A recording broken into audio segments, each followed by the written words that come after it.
O primeiro elemento que nós queremos abordar, portanto, será o ar. Como que nós podemos observar o ar? Como nós podemos perceber o ar?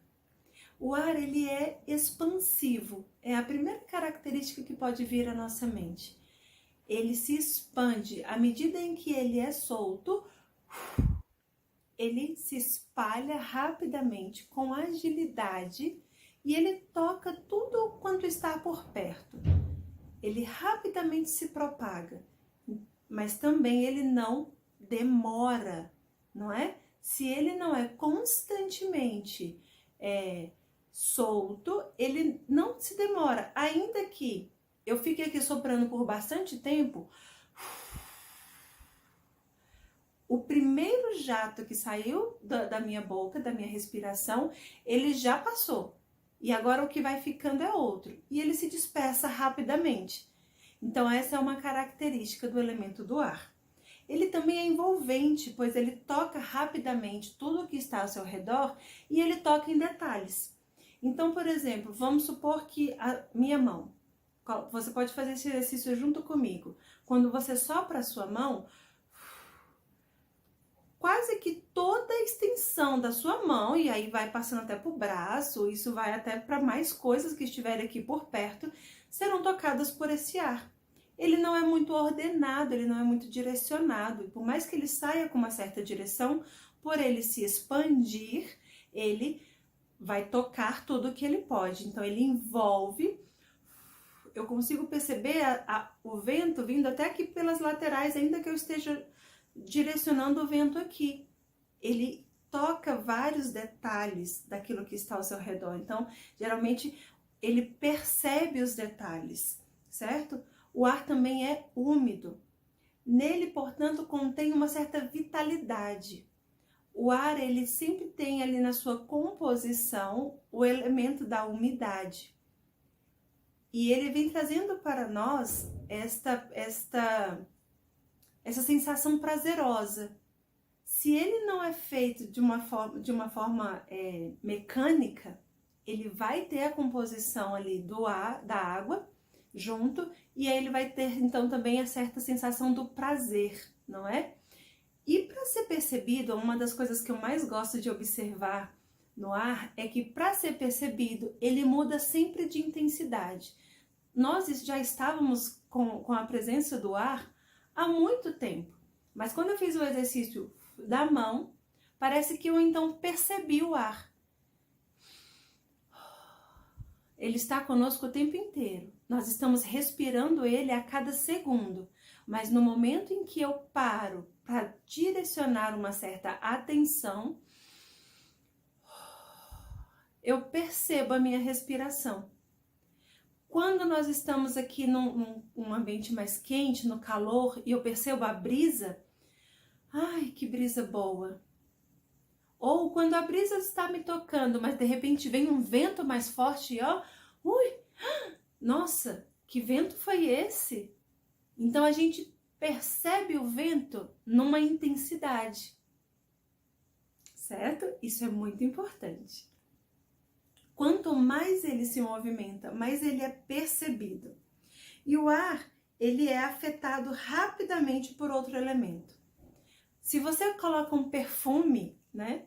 E o perfume tá forte, por onde você passa, ele vai se espalhando pelo ar e ele vai se misturando com o perfume.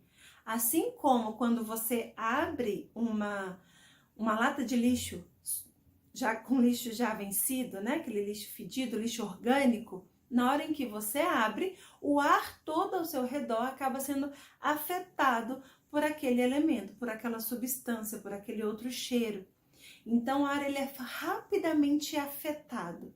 Mas esta afetação não demora, porque na medida em que o perfume chegou, se eu abro a lata de lixo, já se mistura o perfume com o fedor da lata de lixo e já ficou outra coisa. Na hora em que este odor da lata de lixo tomou conta e de repente eu coloco aqueles odorizadores de ar de meio ambiente, pronto, também já se dispersou, já trocou ali o sentimento, já trocou qual foi o tipo da afetação, entende? Então você primeiro percebeu um cheiro, rapidamente percebe o outro, e se vier o terceiro, vai sentir também, o quarto vai sentir também, tudo ele sente, mas esse sentimento não fica por muito tempo. Este sentido, este cheiro, não prevalece. O ar, ele é um símbolo de movimento. À medida em que nós vamos percebendo que a gente vai sentindo o ar se manifestando, eu vou sentindo certo movimento. No que eu fiz isso aqui, eu percebo que o ar está vindo de baixo para cima. Se eu sopro ali os meus cabelos, por exemplo, o cabelo acaba se mexendo. Então, tudo o que é tocado pelo ar, ele acaba se movimentando junto, porque o ar ele está neste constante movimento e ele tende a fazer com que as outras coisas que estão ali por perto se movimentem também.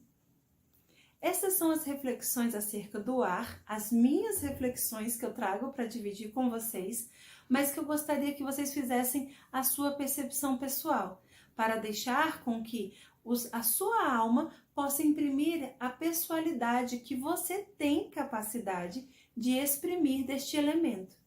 Tudo bem?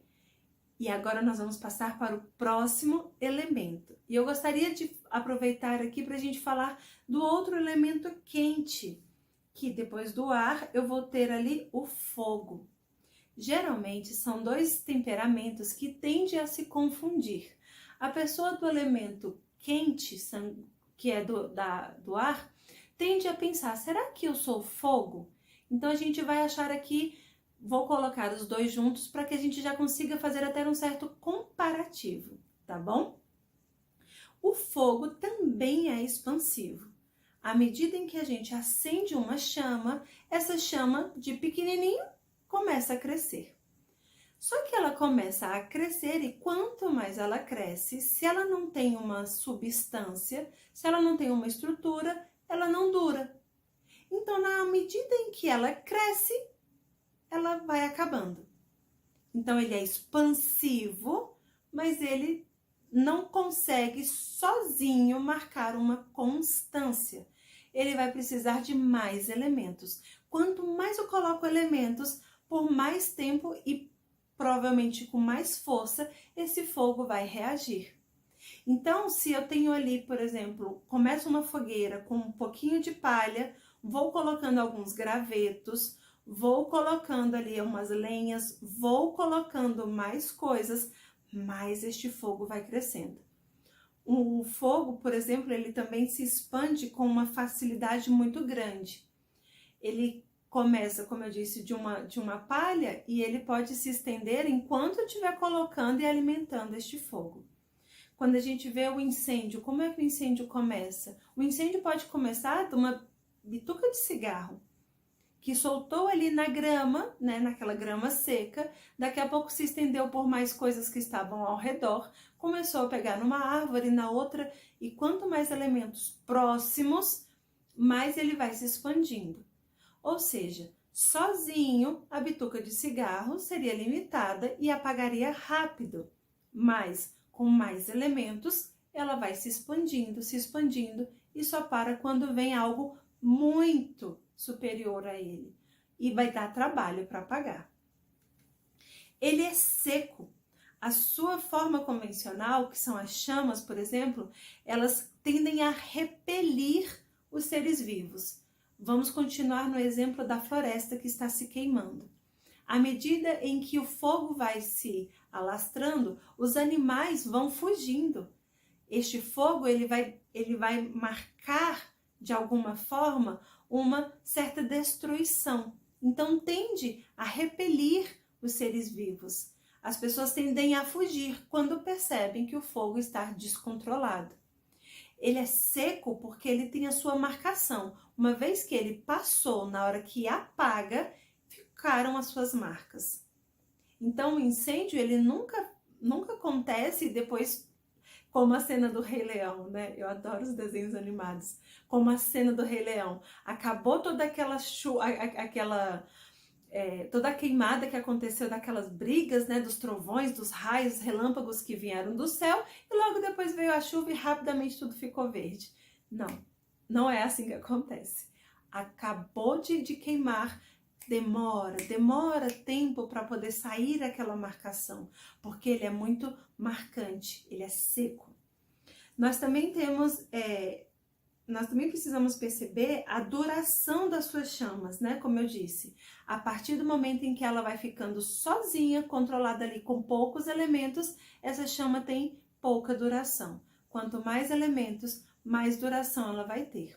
Sozinha, isoladamente, não tem uma duração muito forte. E quando sai e não tem muitos elementos a serem adicionados, ele também não vai ter uma duração muito forte. Então, ele dura rápido, mas deixa suas marcas. Independente de ser numa bituca, a bituca vai ficar nas cinzas. Ali vai ficar deteriorado. Independente de ser numa floresta inteira. Certinho? E existem elementos adequados para controlar as chamas. Geralmente, se você vai fazer apagar uma velinha, você assopra e apaga. Mas já viu quando a criança vai assoprar a vela? Que ela vai assoprar um pouquinho devagarzinho, a gente fala assim, com força. E a vela se mexe, mas não se apaga. Então eu preciso do elemento certo e da intensidade certa.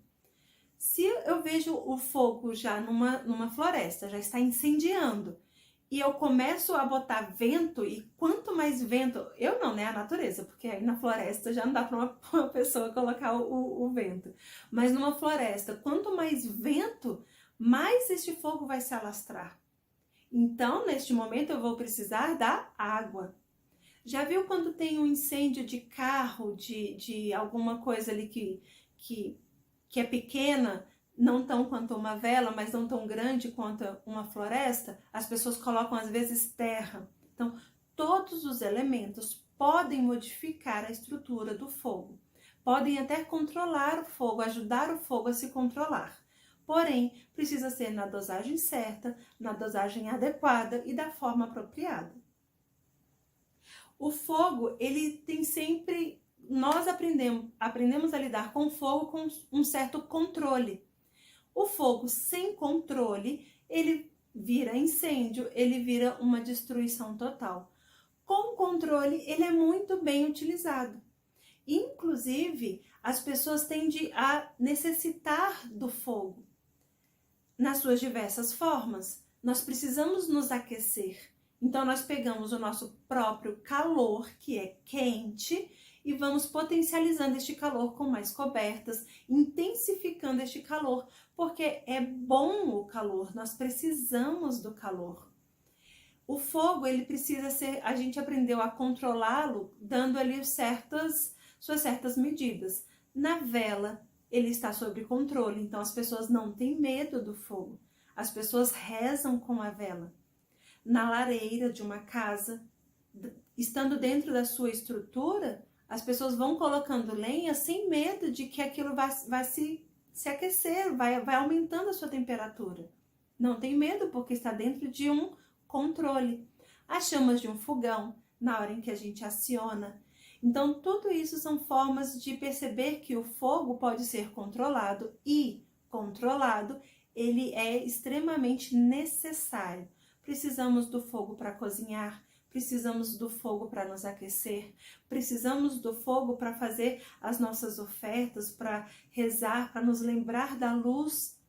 Então, o fogo ele é muito necessário e ele é tido como elemento purificador. Ele é símbolo também de energia e intensidade. Ele tanto pode nos ajudar a purificar, veja o ouro, né? O ouro, ele é purificado no fogo. E nós também temos o símbolo da energia. Para termos energia, precisamos de calor. Para termos energia, nós precisamos de intensidade. Ele é símbolo de intensidade, de energia e de purificação. Então, estes foram os dois elementos que nós podemos hoje estudar um pouquinho acerca das suas reflexões pessoais. E eu insisto em dizer, observe os elementos, partilhe conosco quantas mais coisas você é capaz de extrair destes elementos a partir do seu olhar pessoal, simbólico, onde você vai se comunicar com este elemento, não ficar apenas na sua estrutura mineral, tal como ele é apresentado, tá bom? Aguardo seus comentários e na próxima aula vamos falar dos elementos frios.